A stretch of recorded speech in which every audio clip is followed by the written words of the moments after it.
Henshin Inspection presents Going Ultra. This is MJ. I'm an author, I'm an artist, I'm an analyzer. Find all my work at mjmunoz.com. Prepare yourself for hard-hitting Ultraman discussion and analysis. So, Ultraman Arc episode 16 was kind of wistful. There's this emotional thing going on with Ishido going away from the GDF, and then we have Mogyushin and Zongil pop up again, and they are from Ultraman Blazar, and we see from the preview that we're going to get even more stuff from Ultraman Blazar. Possibly not Ultraman Blazar himself, but we'll see what happens. I don't know. Maybe they're keeping that as a cool reveal, and it's not obvious to the audience who hasn't seen Blazar that Zongil is from Blazar, and that these other kaiju in the preview are going to be from Blazar, or are from Blazar. So we'll see what happens with that. But I did like the episode overall. It was interesting, its placement in the show, because it's kind of showing how, I guess, the GDF, the Global Defense Force, is in kind of this weird liminal space. They don't really know what's going on. They don't really know what they're going to do with the threats that they're facing, and because of that, Ishido is probably going to be pulled from the Skip Division in Hoshimoto Branch, or you know what I'm saying. And it's kind of a sad thing for the characters, and it feels kind of weird to me that it would happen. And I don't know, I think I was less emotionally impacted than I should have been, or than they had intended me to be. But, sometimes it happens. There's just a little bit of a disconnect, and that's not something to be upset about or, yell or scream about. It's just, stuff happens. So, while I did have a little bit of an emotional disconnect with the events going on, I did certainly like the episode. I liked how they really streamlined through things. Like, they understood right away that Mogyushin was causing people to panic, and that its light was causing these issues. It's weird that it was incorporeal and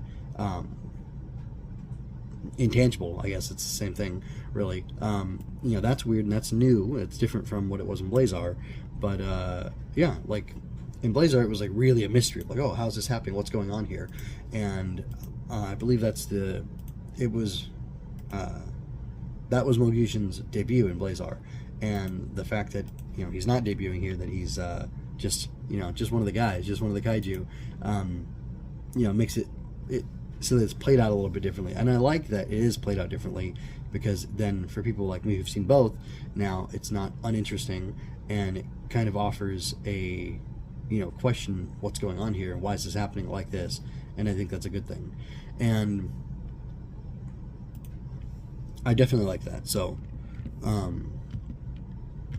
that was a good thing. Like I said, probably the most interesting thing was, that I took note of, was that they didn't show the face of Zongil's human form at all, which makes me wonder if that actor just wasn't available or wasn't interested in doing the role again, or maybe they just didn't want to pay him, so they just paid a stuntman to do it. So that's a little disappointing, but I don't know the full story, so I'm not going to speculate about it and cause any issues or start any toku drama or anything like that, because that's not what I'm interested in. But yeah, so like the story was partly about Ishido being sad that he has to go, and kind of Yuma regretting it. And Yuma asks him, why did you decide to join the GDF? And before Ishido answers, he turns it around on Yuma and asks him, well, why did you join with Skip and not the GDF, or some other or the Space Kaiju Division specifically is what they're talking about. Why didn't you join up with somebody else in the GDF? And Yuma answers right away that he feels like, because the GDF specifically responds reactively to kaiju, that he was thinking that learning everything he can about kaiju would enable him to react proactively.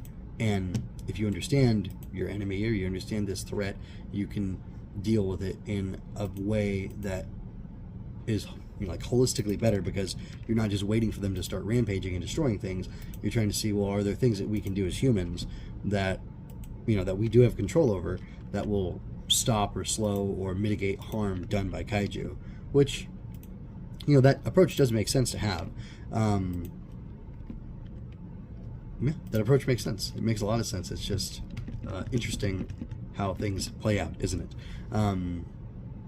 Because we don't really get to see, any of these, defense forces, what they're like, except for a little bit from the characters that we get involved with them, and sometimes it's not a whole lot. So, is Ishido really indicative of the entire GDF? I don't know.